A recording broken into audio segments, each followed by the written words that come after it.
So Raw begins with the 10-bell salute for Bruno Sammartino, the longest WWE/WWF/WWF champion of all time. And we see tweets about him all night from various WWE superstars, Hall of Famers, and Pittsburgh teams because he was from Pittsburgh, Pennsylvania.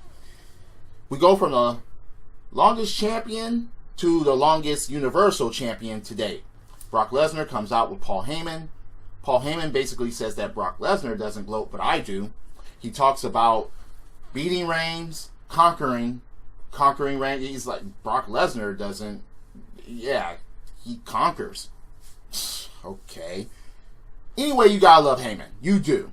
Because no one can spit on the mic like he can. Especially when he's boasting about something, when he's talking about something, and when he's trying to hype something. Yes, not a prediction, it's a spoiler. Then he talks about the whole cage situation when he looks to the future as far as Saudi Arabia. Brock Lesnar, a man that's itching to get back into the octagon, you put him in a cage against Roman Reigns. Heyman makes a good point. You're going to say that Roman Reigns has the advantage because it's a cage match? No. Okay. Escape the cage. Pinfall. Which I don't think is going to happen. Roman Reigns is going to have to escape if he can. That's the only way I see Roman Reigns winning this match. But more on that on my prediction video. Roman Reigns actually comes out and he says that he's coming home with that championship. Believe that.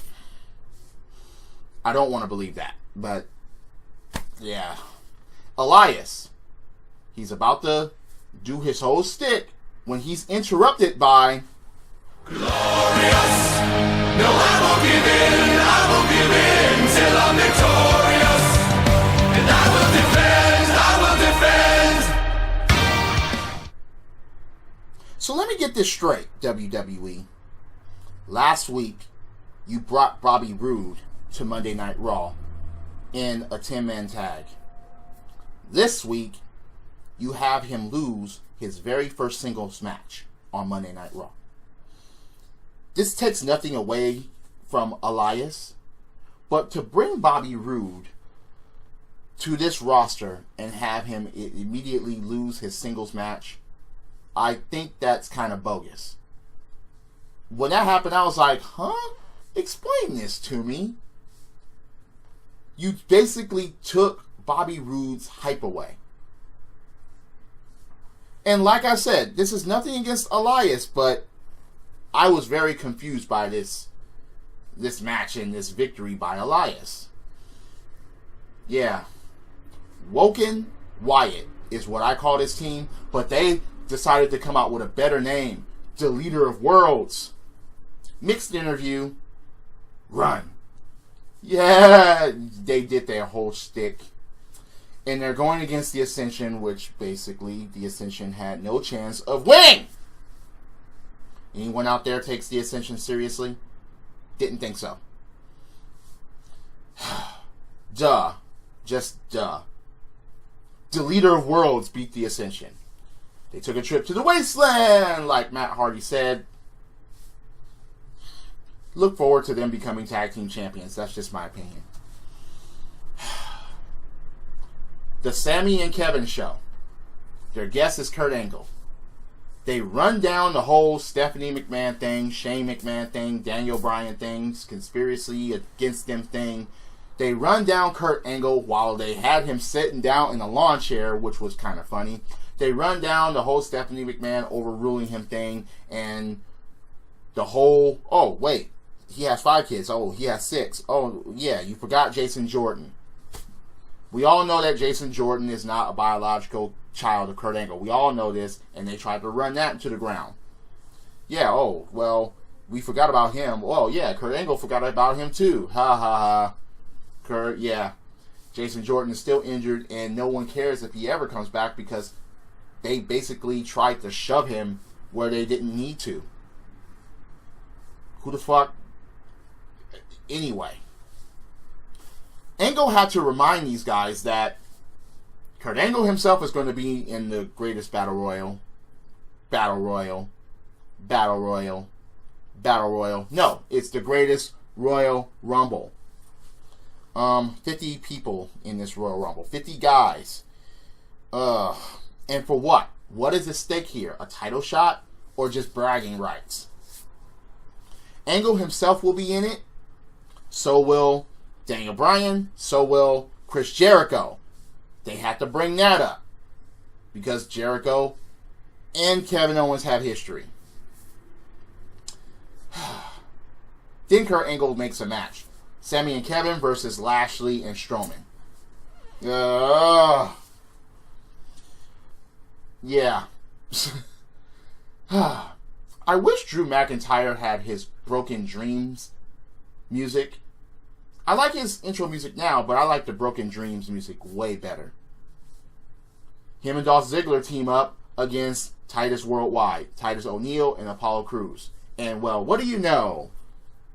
Drew McIntyre and Dolph Ziggler win. But it's what they said after the match that really stuck. Drew McIntyre's like, I'm not the guy that WWE wants. I'm the reality check WWE needs. But will they let him do it? He was the chosen one before. Now he's just Drew McIntyre. I don't know. Then Dolph Ziggler's like, they didn't steal the show, they are the show. We didn't set the bar, we are the bar. Sound familiar? Yeah, that's fine. Chad Gable had an interview with Kurt Angle. Well, Kurt Angle brought him in the office, and he's like, I didn't bring you here to have you team up with Jason Jordan, which will fucking eventually will happen unless they feud them together. I don't know if they're going to do that. Chad Gable's like, I don't want to waste the opportunity. Angle's like, you've been showing some fire. Then Jinder Mahal comes in, complains about last week, complains about the whole United States Championship thing, and says that when he gets it back, he just wants to go back to SmackDown. And Kurt Angle's like, no, that's not going to happen. And Jinder Mahal points out Chad Gable. I know you. Oh, you were the kid that would team up with Braun Strowman. Oh, where's your title? Oh, no, wait. No, that's not you. Oh, you're mini-me. Didn't you pass away? I'm like, Chad Gable pushes him. A match is made. And Chad Gable actually wins that match. Fun, huh? Chad Gable, it was almost like the way Bret Hart beat Roddy Piper at WrestleMania, but it was a little botched. The Colossus got reversed into a freaking backwards roll-up from the turnbuckle or whatever. Chad Gable wins. Does this hype up Chad Gable? It's the biggest singles win of his career. So what? Will it propel him anywhere? I remember when Shelton Benjamin got the biggest singles win of his career when he beat Triple H. Didn't take him anywhere. Not to any world titles. The Riot Squad said that they're there to disrupt. Duh. We already knew that. We saw that already. But why didn't you say, I'm here? Ruby Riott just said, I'm here for one reason, for the women's championship. And these women are going to be right behind me when I accomplish it. That would have been way better, but I guess not yet. Bobby Lashley and Braun Strowman versus the Sami and Kevin Show. Yeah. Who do you think won this match? Duh. If they would have gotten past Lashley and Strowman, even by pinfall, I would have been very surprised, but to no avail. So, Adam Rose, No Way Jose, comes out with his conga line. He's about to face Baron Corbin. Corbin basically makes excuses, like, if I go down there, all you're going to do is have your guys, your conga line, about 5 of them jump me, and no, I say no way, Jose. And he walks away. No way, Jose. Hey, party. Conga line goes all the way around the ring, goes all the way up the ramp, and well, what do you know? Corbin attacks from behind to start a feud or some sort, and gives him a choke slam to backbreaker. I'm like, what about the end of days? Oh well. A moment of bliss. The making fun of Nia's weight thing is getting old. So you're telling me that you're going to make fun of Nia's weight as saying that Alexa was generous to give a homeless person her burrito bowl, and Nia Jax snatches it away, nom, nom, nom, nom, nom, in front of her. Seriously? I thought that Alexa Bliss was just gonna start with the dozens. Nia Jax is so fat. Thought she was gonna go there, but no. Talk about her wrestling skill, how she's a lack of skill, and I'm the goddess, and I will take her down, and do some shit like that. That would have been way better to say that her skills are mediocrity, I'm the goddess, and I am the top here in WWE and Monday Night Raw, and I will take back what's mine. If she would have did some shit like that, done, great, fine. But don't try to make fun of weight, language, anything like that. It's just stupid to me. Speaking of stupid, why are Bo Dallas and Curtis Axel still the Miz Taraj? Why? They tried to form a new Shield earlier, but Seth Rollins was like, no. They even had on Burn It Down t-shirts.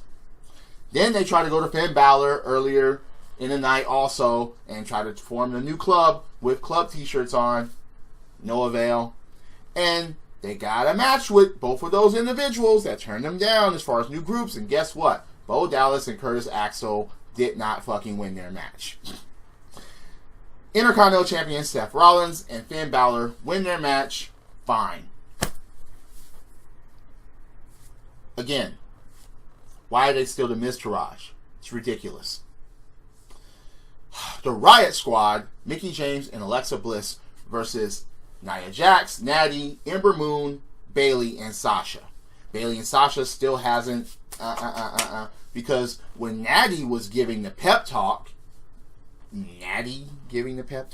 okay, she's the veteran, she's fine, but still, I don't think that Natty, the leader, okay. Bayley and Sasha didn't say a word. They still haven't done any of that yet. They move on. 5-on-5 women's match ends in a fucking DQ. Why? Because Nia Jax jumped from apron onto almost everybody. Natty gets a chop block earlier in the match, and yeah. Natty is trainers are outside. She's out there for a while doing this. They didn't just take her away. She was out there for a long time as a prop. Mickie James goes out there and fucks with her. Ronda Rousey comes out.